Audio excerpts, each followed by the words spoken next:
Halo, perkenalkan saya Esperanto Fikram Jurnalis. Sebelum lanjut ke pembahasan tentang trigliserida dan kolesterol, yuk kita bahas tentang apa itu kimia klinik dan laboratorium. Klinik adalah sebuah ilmu yang digunakan untuk menganalisis substansi yang terdapat dalam jenis cairan tubuh yang mana di dalamnya terdapat produk samping. Produk samping ini seperti urin, serum, plasma, dan tidak selalu darah yang biasanya dianalisis, tetapi bisa juga urin. Laboratorium adalah tempat riset ilmiah, eksperimen, pengukuran, ataupun pelatihan ilmiah dilakukan. Laboratorium biasanya dibuat untuk memungkinkan dilakukannya kegiatan-kegiatan tersebut secara terkendali. Pada kesempatan kali ini, kami akan berbagi informasi terkait dengan pemeriksaan trigliserida dan pemeriksaan. Halo, saya Nur Hikmah. Di sini saya akan membacakan materi pertama, yaitu definisi trigliserida. Di sini saya akan menjelaskan tentang definisi trigliserida. Trigliserida adalah salah satu jenis lemak utama yang mengalir di dalam darah manusia, yang berfungsi untuk menyimpan kalori dan menyediakan energi untuk tubuh. Trigliserida dihasilkan tubuh dari sumber energi lainnya, yaitu karbohidrat dan dari pencernaan lemak yang terdapat di dalam makanan. Fungsi kolesterol yang dihasilkan oleh tubuh dari sumber energi lainnya, yaitu karbohidrat dan dari pencernaan lemak yang terdapat dalam makanan. Faktor-faktor yang mempengaruhi kadar trigliserida. Yang pertama, faktor genetik. Hasil studi yang dilakukan oleh pakar ilmu kedokteran menunjukkan bahwa berbagai penyakit berhubungan dengan genetik atau keturunan. Kejadian penyakit jantung koroner dengan angka kejadian 1% dari jumlah penduduk disebabkan kelainan genetik metabolisme lipoprotein yang umumnya terjadi pada keluarga dengan riwayat penyakit jantung koroner yang tinggi. Yang kedua, jenis kelamin. Kadar trigliserida pada wanita umumnya lebih rendah dibandingkan dengan laki-laki. Laki-laki memiliki resiko lebih tinggi untuk mengalami penyakit jantung dan pembuluh darah. Kadar trigliserida pada wanita cenderung meningkat saat menopause sehingga insiden terjadinya penyakit jantung koroner pada wanita akan meningkat. Resiko laki-laki untuk terkena penyakit jantung dan pembuluh darah tersebut melampaui resiko pada perempuan setelah usia remaja sampai usia sekitar 50 tahunan. Yang ketiga, usia. Usia merupakan salah satu faktor yang dapat meningkatkan kadar trigliserida. Pertambahan usia meningkatkan resiko penyakit degeneratif secara nyata pada pria maupun wanita. Hal ini mungkin merupakan pencerminan dari lamanya terpapar faktor resiko digabung dengan kecenderungan bertambah beratnya derajat tiap-tiap faktor resiko dengan pertambahan usia. Semakin tua seseorang, maka terjadi penurunan berbagai fungsi organ tubuh, sehingga keseimbangan kadar trigliserida dalam darah sulit tercapai. Akibatnya, kadar trigliserida cenderung lebih mudah meningkat. Yang keempat, konsumsi makanan dan minuman. Kadar trigliserida dalam darah juga dipengaruhi oleh asupan makanan. Asupan lemak dan karbohidrat yang berlebihan dapat meningkatkan kadar trigliserida dalam darah. Trigliserida yang tinggi dapat diatasi dengan cara mengatur asupan. Trigliserida merupakan sumber utama energi untuk berbagai kegiatan tubuh. Kadar trigliserida akan meningkat apabila asupan kalori yang dikonsumsi lebih tinggi daripada yang digunakan. Konsumsi sayur dan buah yang tinggi akan serat serta vitamin dapat menurunkan kadar trigliserida. Yang kelima, aktivitas fisik atau olahraga. Aktivitas fisik adalah gerakan yang dilakukan oleh otot tubuh yang merupakan bagian dari usaha menjaga kebugaran, termasuk kesehatan jantung dan pembuluh darah. Mereka yang aktif memiliki kemungkinan yang rendah untuk terkena penyakit kardiovaskuler, termasuk diantaranya dislipidemia, sehingga olahraga dan aktivitas fisik juga dapat memperbaiki profil lemak darah, yaitu menurunkan kadar kolesterol total, LDL kolesterol, dan trigliserida. Yang keenam, obesitas atau kegemukan. Obesitas adalah kondisi kelebihan lemak, baik di seluruh tubuh atau pada bagian tertentu seperti perut, pipi, paha, kaki, dan lain sebagainya. Obesitas dapat menyebabkan peningkatan kadar trigliserida. Obesitas merupakan peningkatan total lemak tubuh, yaitu apabila ditemukan total lemak tubuh lebih besar dari 25% pada pria dan lebih besar dari 33% pada wanita.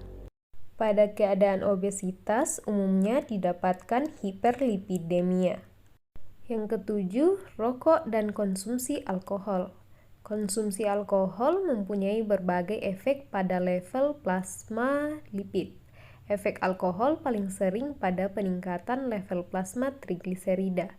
Konsumsi alkohol menstimulasi hepar mensekresi FLDL oleh hambatan oksidasi hepar pada asam lemak bebas yang akan memicu sintesis trigliserida dan sekresi FLDL, sedangkan merokok dapat menurunkan kadar HDL kolesterol.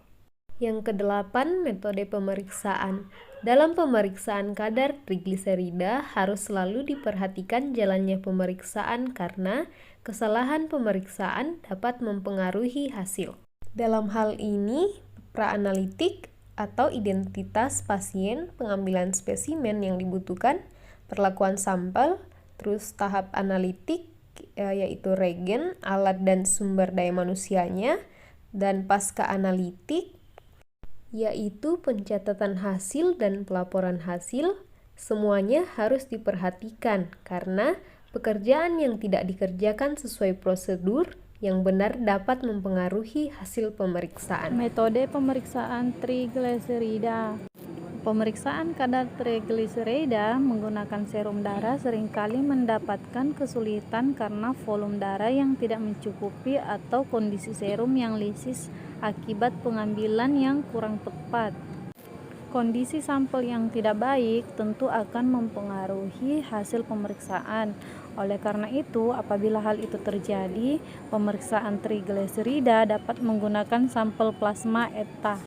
Penggunaan plasma biasanya digunakan dalam pemeriksaan karena menghemat waktu yaitu sampel plasma dapat disentrifug langsung tanpa menunggu sampel menggumpal dan tidak seperti serum.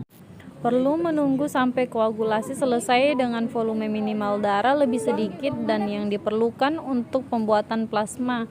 Akan tetapi penambahan antikoagulan yang dapat mengganggu beberapa analitis yaitu dapat mempengaruhi hasil. Metode pemeriksaan trigliserida banyak digunakan di laboratorium pada saat ini yaitu metode enzimatis kolorimetri GPO PAP. Dengan metode ini trigliserida akan dihidrolisa dengan enzimatis menjadi gliserol dan asam bebas dengan lipase khusus akan membentuk kompleks warna yang dapat diukur kadarnya menggunakan spektrofotometer.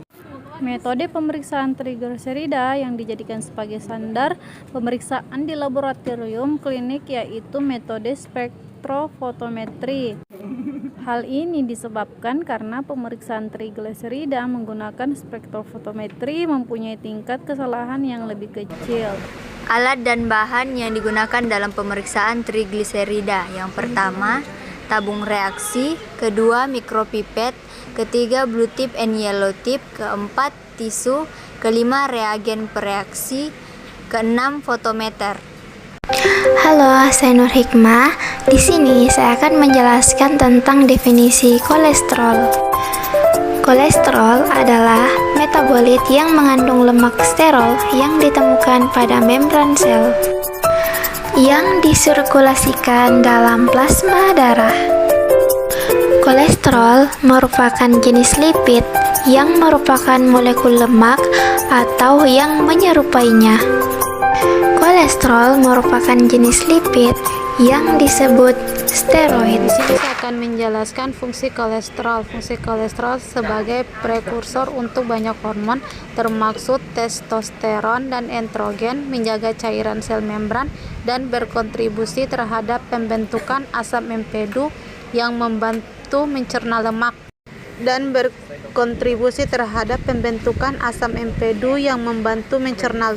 Faktor-faktor yang mempengaruhi kolesterol.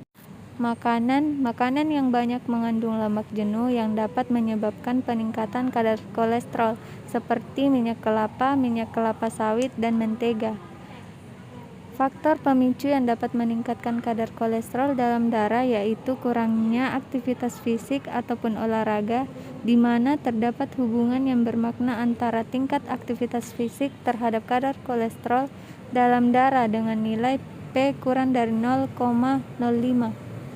Pengetahuan memiliki hubungan signifikan terhadap kadar kolesterol seseorang dan mempengaruhi tindakan pencegahan yang dapat dilakukan dalam mengendalikan kadar kolesterol.